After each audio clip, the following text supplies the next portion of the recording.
pain of abuse doesn't simply go away over time. It lingers, it shapes how we live, how we relate, and even how we care for ourselves and others. And in the busyness of everyday life, it can be really hard to face that pain. Maybe you've talked with a trusted friend or have done some personal work, but still, it can feel like you're not going deep enough to really address the weight of your story. That's where Recovery Week comes in. For over 30 years, Dr. Dan Allender and the Allender Center have hosted these immersive workshops for men, for women, and now for women with a focus on racial trauma and healing. Recovery Weeks gives you the time to step away from your daily life and into a space with small groups, one-on-one sessions, and guided teaching. This is a space where you can truly name the harm of your past, receive good care, and learn to love your own story. And as you engage your past with more honesty and compassion, you'll begin to see the possibility of hope, restoration, and a future. Shaped not by the abuse you suffered, but by the healing, goodness, and life you are moving toward. You can learn more about upcoming dates and the application process for Recovery Weeks at theallendercenter.org/workshops.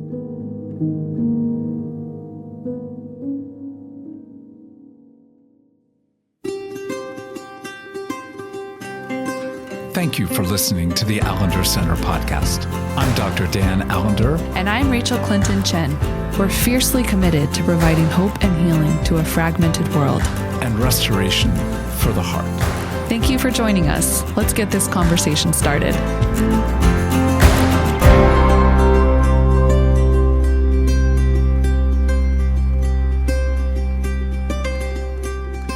When we talk about sexuality, there's always a hint of the unknown, the uncertain, the elusive, the inviting.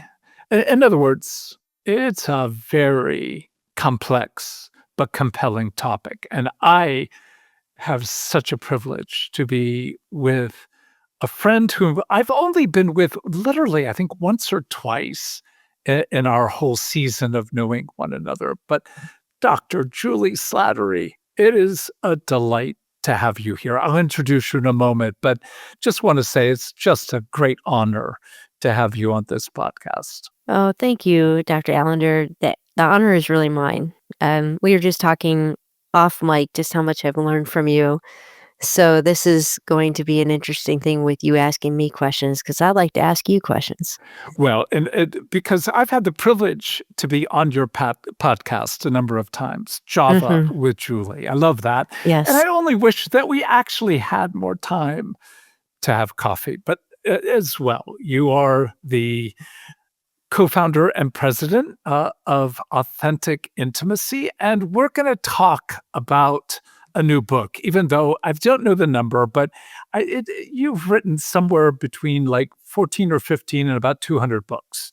And I know I'm pretty clear that it's probably closer to 14 to 15 than 200, but I think the weight of your thinking and writing on sexuality gives me the right to say that in some sense you've had hundreds of books that you have written, but this new one, we're going to step into it very quickly, but it's called Surrendered Sexuality, How Knowing Jesus Changes Everything. So as we jump in, I just want people to know just a little bit more about you. As you're a clinical psychologist, you've worked in various organizations, but it's, I'm sure it's a question you've been asked many times.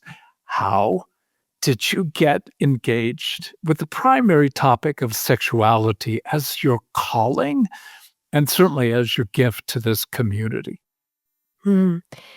Yeah, I was more of a generalist for many years in my professional career and ministry, just speaking to marriage and family issues. And it was around maybe 2010, 2011, the Lord just started to stir me and take me to really deep places in my relationship with him. For about like 9 or 10 months, it was just a very disruptive time in my life of realizing that I had been a Christian for as long as I can remember, but I really didn't have the kind of intimacy with God that made me feel like his truth actually meant something. It was more theological. And so through this season, um, towards the end of it, I started to experience, I know this sounds weird, but a pain in my chest. Mhm. And when I would pray, it would be predominant. It would wake me up at night, and I would just get on my knees and just feel called to seek the Lord. And after a couple months, this pain was just still there. And so Linda Dillow, who is a mutual friend of ours, she was walking me through this season. And she said, Julie, you need to start asking the Lord what this pain is about and what calling he's putting on your life.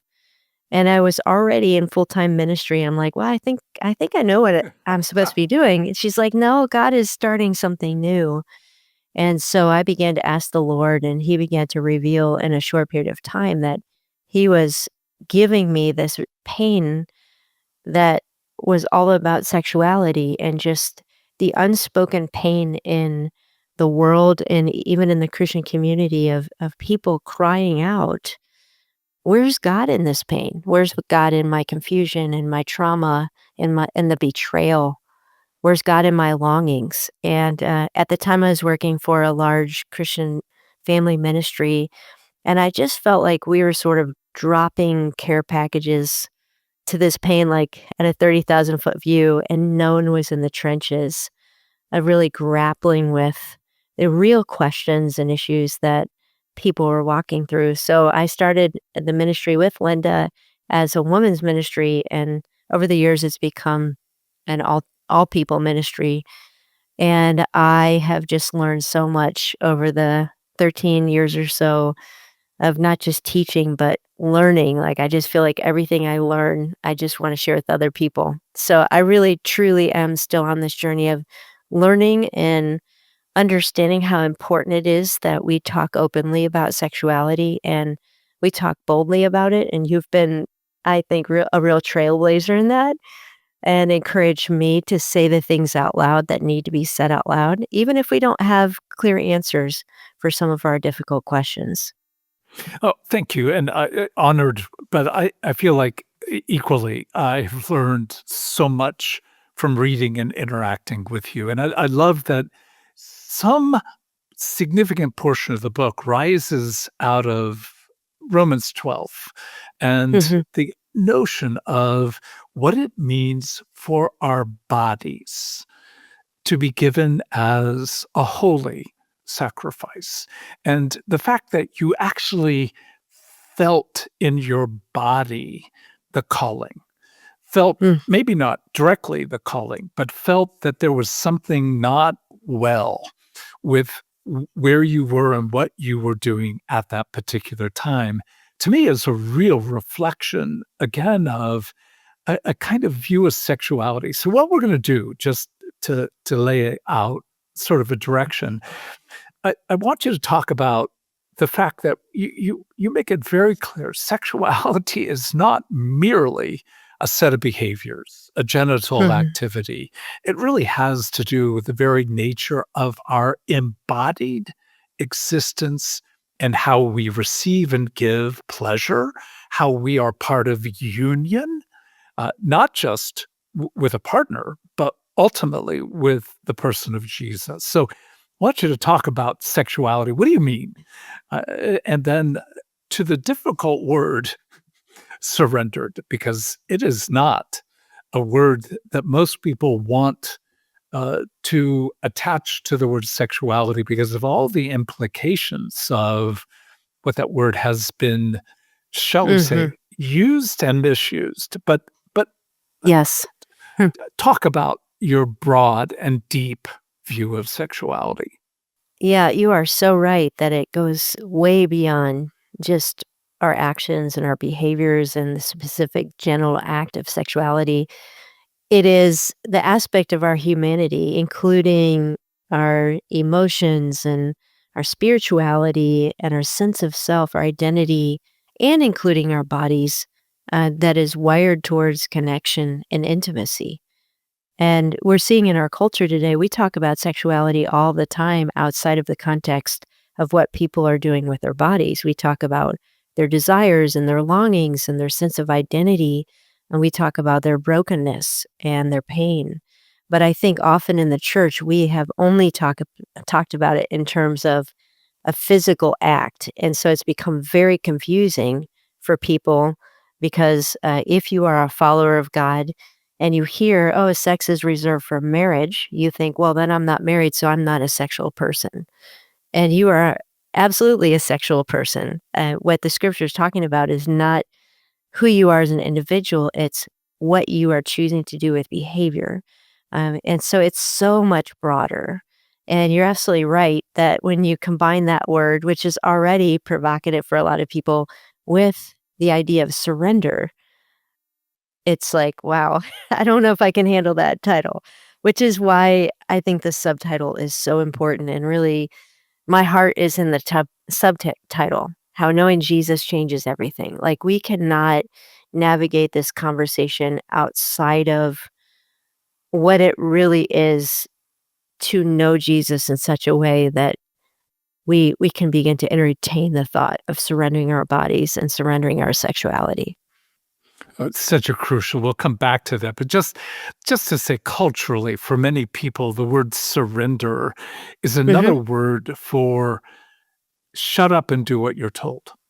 Yeah. And a kind of form of spiritual or emotional or physical or sexual abuse. Mhm. And in that, I think you deeply and clearly disrupt something of the cultural misunderstanding and certainly for many people, the Christian understanding of surrender. So Yeah. I know we can't cover every brilliant thought you have in the book, but at least I want you to take us into what you think we need to hear is what is the nature of true surrender and how that relates into the Yeah. broader category, not just of our sexual behavior, but of Mhm. our identity. Mhm. So, surrender, you're absolutely right, can have this connotation. Particularly, I know the work that you do at the Allender Center is so around trauma and people who have experienced trauma. Words like this can be very triggering. But let's look at surrender in a different context. I think most of us would agree that good sex requires surrender. It requires surrendering to pleasure, surrendering to the pathways of our body, surrendering it to the safety of another person. And so we see where it's distorted and misused, but we can also see how it can be absolutely beautiful in the right context.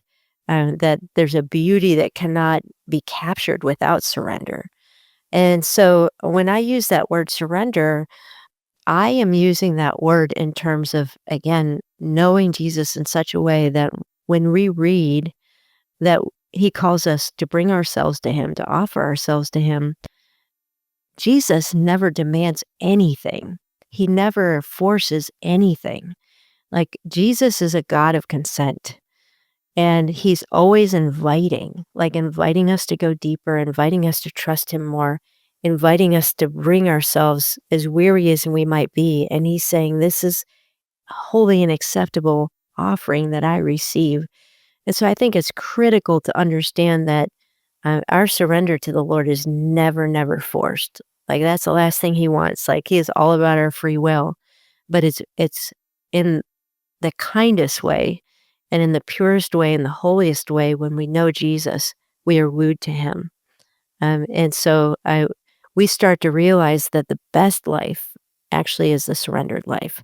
And I believe that people who have walked with Jesus for a time, they can identify pieces of their life like, yeah, I used to try to control this and it got me nowhere, but I'm learning to bring it to the Lord. I'm learning to trust his wisdom, which is the ongoing process of surrender.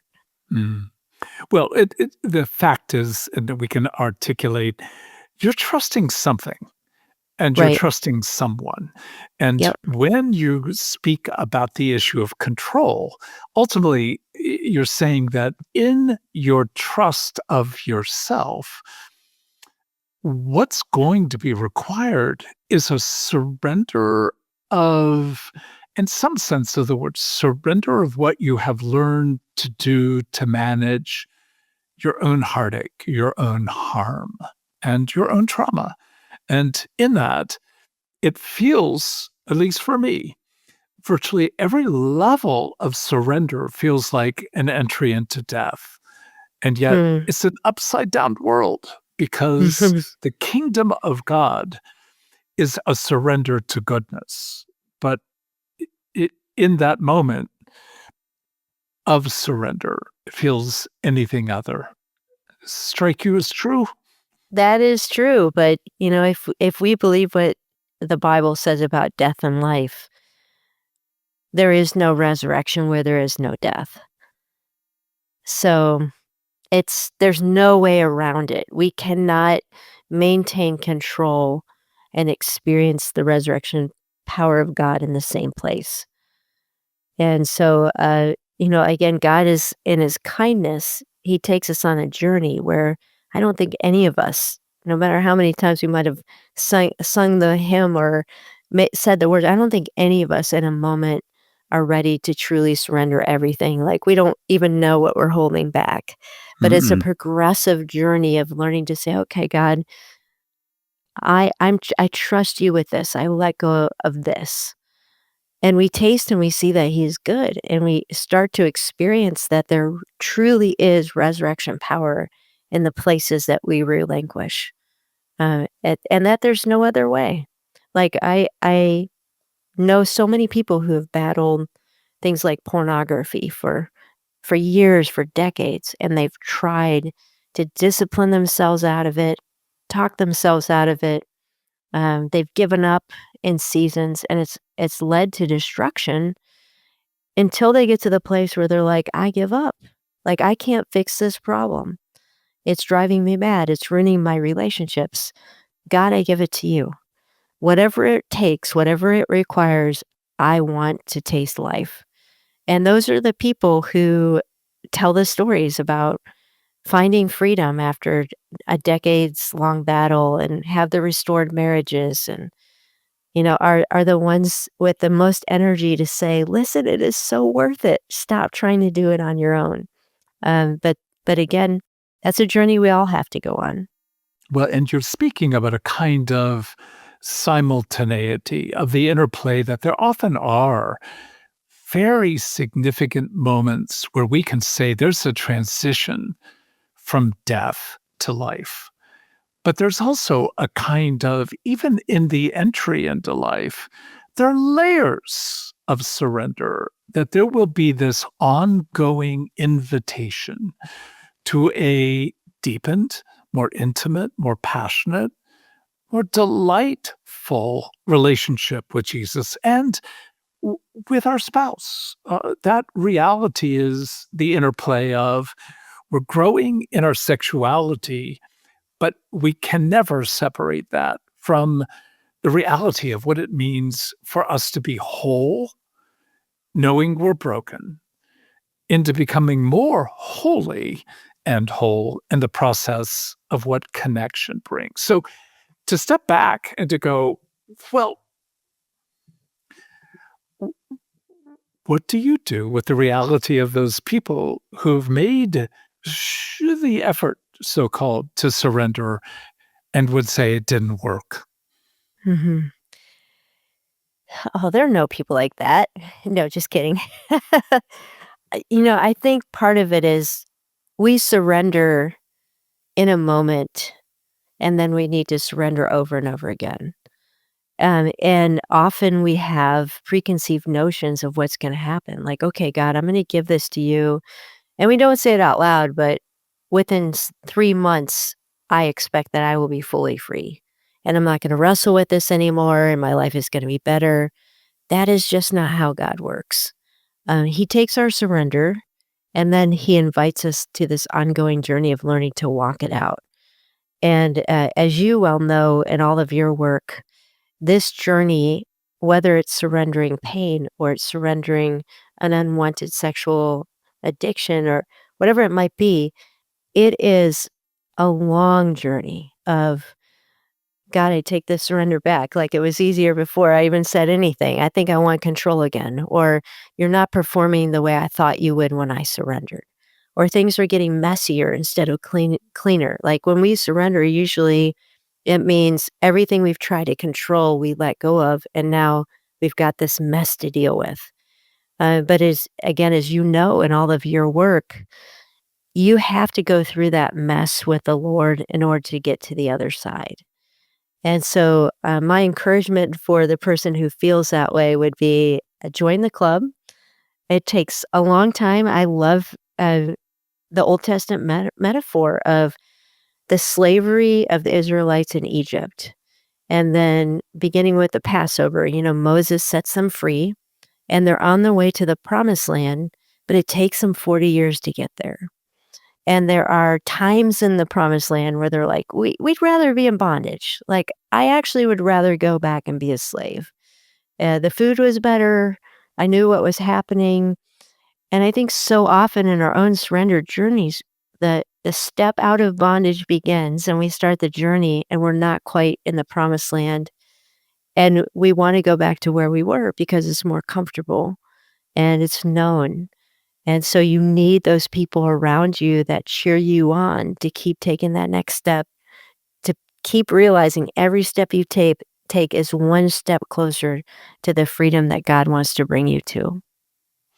Well, I don't think we have the ability to hold the both hand, that there are huge moments. Many of us have had those truly significant moments of surrender where we can say, deep change occurred, and I'm not the same person that I used to be, while still being able to say, I've got so much more to surrender. I was in a dental appointment in the last 6 months, and I love my dentist because he has not only the chair, but handles on the side. Most dentists don't have them anymore.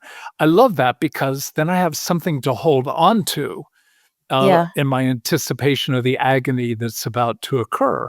And my dentist, who I respect immensely, at one point said to me, "The more you hold on to the sides of this chair, the more pain you're going to feel. Mm. But I know it gives you a sense of control. So you do whatever you want to do. But my desire for you is that you would actually relax, that you would let the Novocaine do its work. And because I'm a really competent dentist, I will take good care of you." And I remember looking at him going, "You're a lot like God." And he just thankfully, he laughed. But Yeah. it really is that surrender has to do with pleasure.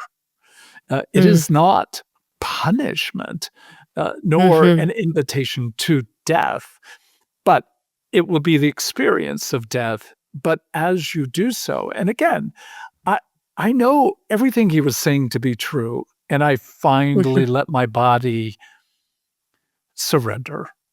And Yeah. the surgical process went ably. It wasn't surgery, but it felt that way. So Yes. I come home and I tell Becky something of the story, and she starts laughing, and she goes, "You've used that metaphor 100 times. Mhm. When will you listen to yourself?" And Mhm. I'm like, "I don't remember ever using it, yet it's just such an apt picture that we can know what's true. But until we're actually called into that place of honoring our body as to we're not meant to suffer pain, but in letting go of control, we're actually letting ourselves be those who can receive something of the goodness of God." And you do go through Mhm. surrendering our identity, surrendering our sexuality. There's a brilliant chapter on surrendering our brokenness. And you write, "I rarely met someone who battles with extensive sexual confusion, pain, or unwanted sexual desire who doesn't have a history of sexual trauma. And far too often, their experiences of sexual pain have been buried with a the past is the past mentality. And honestly, I feel like that's one of the primary things I feel like I've been called to do in the Mhm. context of the believing community. And that is to say the past, like Faulkner, the past is ever the past. It's a Yeah. living part of the present. And in that, y- y- w- talk a little bit about what you mean by entering into surrendering our brokenness. Yeah, and again, this is the aspect of the book and just what I do that I've learned so much from you about. A lot of my work is in the Christian church, and a lot of my work is working with, not just individuals, but also leaders who the only message they know to give about sexuality is stop sinning. Stop doing these bad behaviors because God doesn't want you to do this. Now, they may say it more eloquently than that, but that is the predominant message that people hear. And why a lot of people who struggle with sexual issues, they don't even want to go to church. They don't want to think of God because that just adds shame upon shame.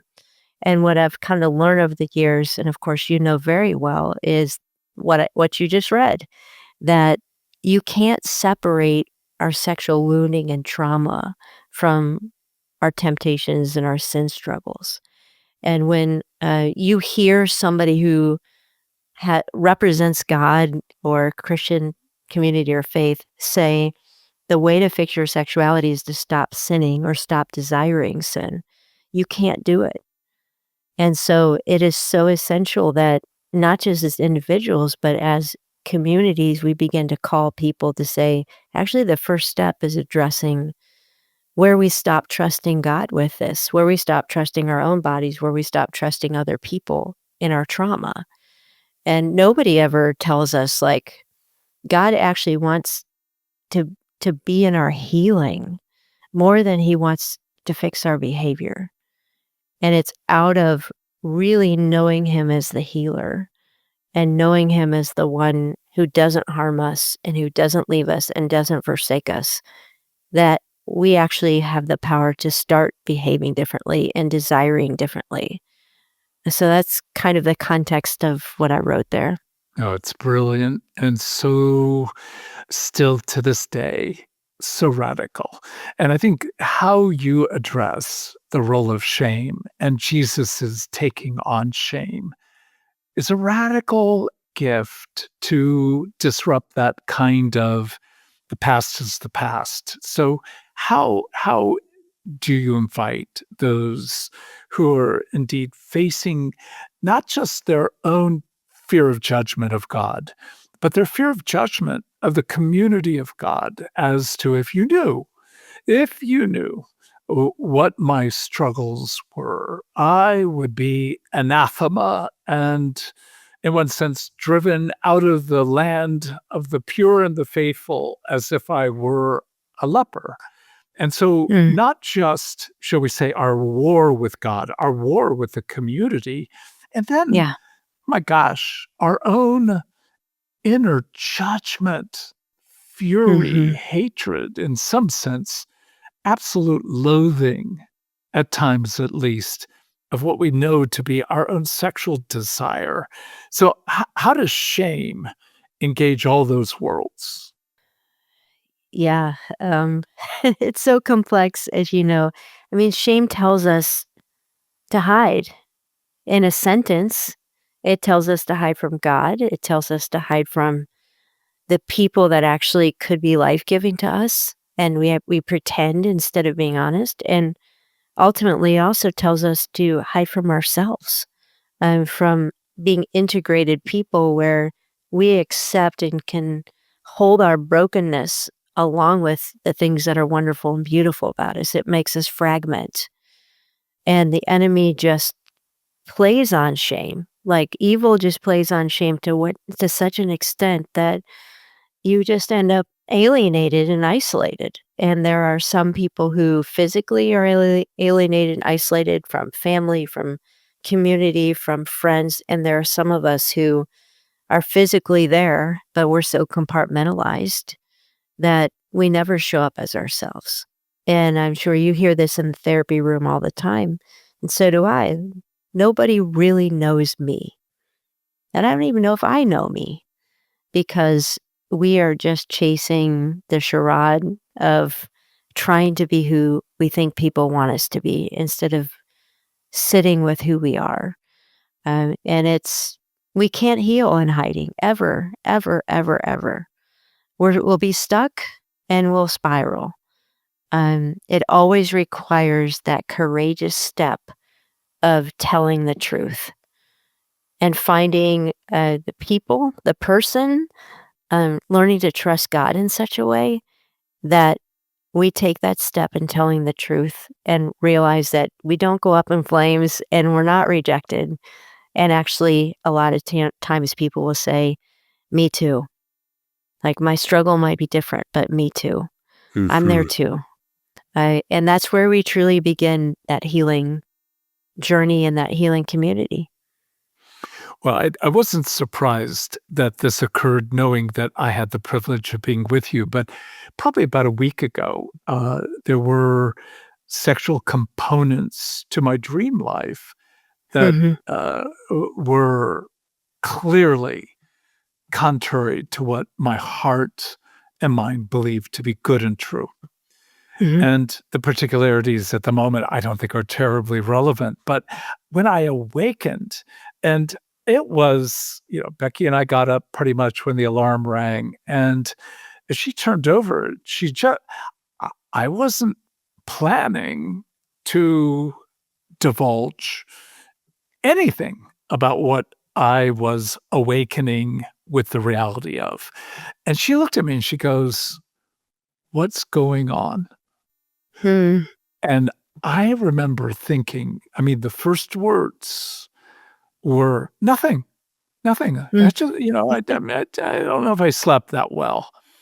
And thankfully, after almost 49 years of marriage, she was, she just looked, and I won't say every particular word, but she essentially compared my disclaimer to what might uh, help a field of flowers grow more effectively.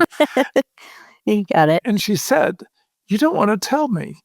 Mm, And just that sentence of after that, after what we have gone through in our marriage, mhm, I'm wanting to hide that there were sexually violating portions of my dream life. And so mhm. I finally just said, I had some sexual dreams that I don't want to talk about. Yeah. And there was no demand on her part, like, "You need to tell me, I need to Mhm. know." But her simple question was, I really want to know why and what's going on for you that after nearly 49 years, you still Yeah. hold shame between us."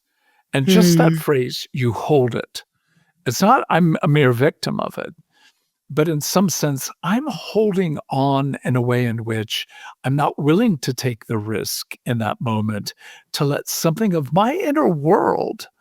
I'm not suggesting every time you have sexual thoughts that are contrary to what you believe to be good, true, and beautiful, that you need to divulge and let your partner know. But in this case, there was something of the presence of shame she was calling forth. Again, I want to just go back to that question of what do you know and what do you write about that helps me engage and helps our listeners engage? What is the ongoing war with shame that at the core we need to address to be able to begin to make at least some movement toward wholeness? Yeah, I think part of the ongoing war with shame is that we're the only one. Um, it's just I think everyone has had dreams that they are like, "Where in the world did that come from?" Or "I'd never tell anybody this," or "I need to talk to my therapist about this, like, what's wrong with me?" And one of the things, Dan, that has really helped me over the years is most of the events that I do, the speaking events, we do a whole hour of anonymous Q&A where people text in their questions. And for the first few years, everywhere I went, I would be surprised. Pretty buildings, like respectable people. It didn't matter, young, old, whatever church denomination. Every single gathering would have these questions that told of trauma, that told of things they were ashamed of, things they've done, things they still struggle with, because they can text them anonymously. And then when I start reading these questions out loud and addressing them, it's like the place gets so silent because everybody's like, oh, I'm not the only one with that. I'm not the only one who's done that or thinks that or struggles with that. And you and I have the advantage of being in therapy rooms where people tell their secrets. And I don't know if you felt like this when you were a young therapist, but I remember like holding that clipboard back then and just being like, I'm not the only one. And when you have this safe place for people to talk about what's really happening sexually, um, it's just like, okay, I'm not alone. But it's interesting to me that you would share that story because you know this. You know this better than anyone, that we all have thoughts and dreams and where these things come from, whether it's Freudian or I don't know. There's all kinds of ideas. But you also know Becky so well that as Yes, she ma'am. was saying to you, we've been naked in every way possible. Why are you putting on a fig leaf now? Yes. Yeah. Uh, and and that's the other part of it is like, do we have people courageous enough in our life who know us enough to not let us hide without an invitation? It's one of the things that people presume of you, of me, and others who, in some sense, are embedded in our calling, addressing both the heartache and tragedy of how our sexuality has been violated by others, but also by Mhm. ourselves, but also the stunning glory and beauty of what pleasure in the delight of the beloved, the one we have given the oath of our heart, mind, and body to, can bring, not just with regard to the lovely gift of dopamine, but to that sense of union with the purposes of God. Like, this is good, this is Yeah. working, and maybe not often, but I have a taste of what I think eternity will be like. So, how could a errant, heartbreaking presence of sexual thoughts and images and behaviors keep me from telling something of the truth that Jesus, I need you, and also J- Mm. Becky, Jesus, I need to be able to work out with you some of what's going on in my dream life that I need you to pray about. I need you to ponder with Mm. me and struggle with. And so, in so many ways, I'm so grateful that I have a wife who will read my shame and not demand, but also not relent knocking on the door. And I think of Revelation 3, that in so many ways, it isn't just Jesus knocking on the door, it's Jesus and Becky knocking on the door, inviting me into an engagement. And I just Yeah. grieve to think of what I brought to my wife. But I also grieve for those who don't have Mm. partners, friends Mm. who are able to Mhm. step into that. And I think that's one of the things that I so delight about your work and your life. You're inviting Mm. the body of Christ into this conversation. Yeah. Well, thank you, and thank you for what you shared there when you were talking about the pleasure, really the pleasure of surrender to sex. It's interesting to me because I don't know if you found this to be true, but for a lot of men, they will highlight the best part of sex is the pleasure. It's the physical pleasure. And of course, women experience and should experience physical pleasure too. But the majority of women, the greatest pleasure for them is the pleasure of being known, of being completely connected, the bonding. It's not the dopamine as much as the oxytocin. Yes. Uh, and I think sometimes we miss that the greatest pleasure of union isn't just the physical, it is being in the full presence of another who receives you and who holds you and who knows you, and not just physically, but emotionally enough to see that you wake up and there's something a little bit off. And to know that you gave them a bunch of BS when you gave them the answer, but to who loves you enough not to demand, but just so you know, I'm safe. I'm safe for you to tell me all of you. And that is truly what I believe God created our sexuality to be about, is not just the pleasure of the orgasm, which again is a very good thing, but the richer, more lasting pleasure of being known, which ultimately is a reflection of how He created us for intimacy with Him, the ongoing pleasure of being truly known and loved and received. Well, and it's the genius of this beautiful book, Surrendered Sexuality. And it isn't any less a book about sex to then say it's really a book about Jesus and Mhm, what it means at every level of our being, which is always sexual, if we understand sex as the deepest desire for connection, what you've spoken mhm, brilliantly about, oxytocin, that in that reality of connectedness, there was a sense in which the conversation that ensued as my beloved disrupted my shame and invited me, we began, as we got into the day, we usually have about 45 minutes before we take about a 45-minute walk. But that mhm. 45-minute walk was an opportunity to divulge portions of what the story held in my dream. But her willingness to begin to go, "I'm heartbroken for you." Not Hmm. I'm angry at you, but I'm heartbroken. And the question of what do you think might be going on at the level of spiritual warfare, but also at the level of what's going on with you in your own body, with me, with your clients, with the world. So the meaning making, oftentimes we may not be clear, but the effort to understand the story of our Yeah. body and our sexuality takes us, as you have richly written, into the story of Jesus. So before we end, again, if you can just capture for us what's the core of your own engagement with Jesus in this book, but particularly in the realm of recapturing the beauty of our sexuality.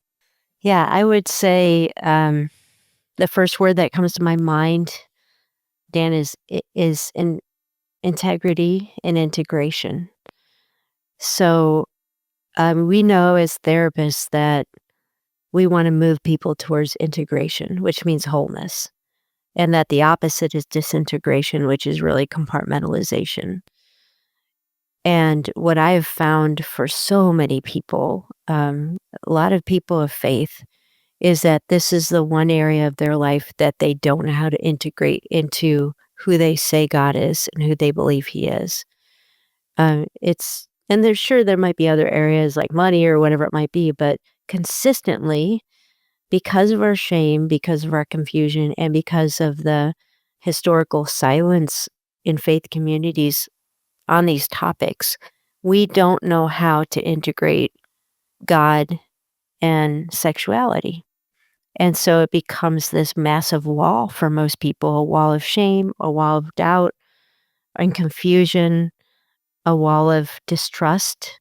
And so the heart behind this book and the heart behind what God has given me to do and really put in my heart is to help people call out that wall and to begin to tear it down by saying, okay, like Psalm 139 says, there is nowhere I can go from God's presence, that I can't even have a thought that he doesn't know about. And so why am I pretending that he doesn't know about my struggle and about my questions and about my anger? Why am I pretending that he wasn't there when I suffered trauma? And so I need to grapple with, what was he doing if he was there? And so it's not in giving answers, but it's in encouraging people to ask the questions and to trust that God can handle the questions, and to refuse to let that wall just stay there as we feel like divided people. Oh, Julie, this is again where I wish we were indeed having coffee. And it is one of the gifts that people can have, not only through the book, but through your podcast, Java with Julie. And so I simply trust that your great gift of inviting people to the depths of Jesus's heart to honor and delight, and even bringing Psalm 139, that same passage that says, all your thoughts about me are precious.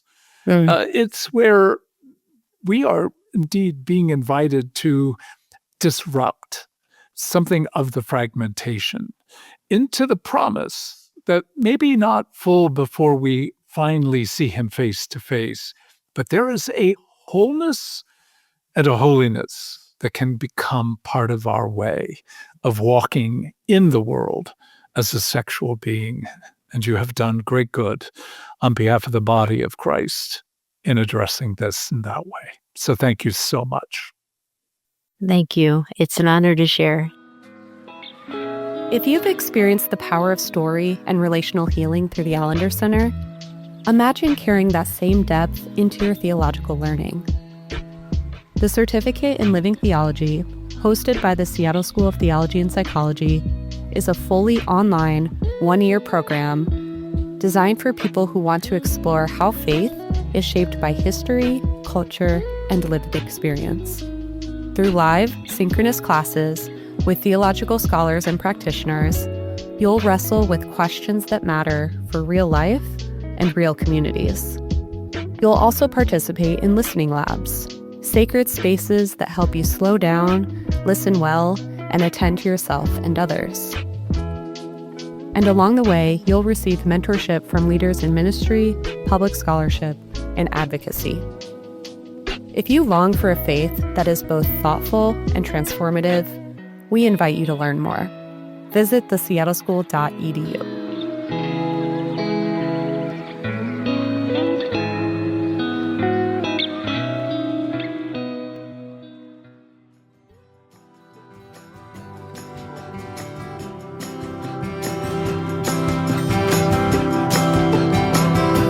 The Allender Center podcast is produced by the Seattle School of Theology and Psychology. If you'd like more information about the Allender Center, you can look at theallendercenter.org.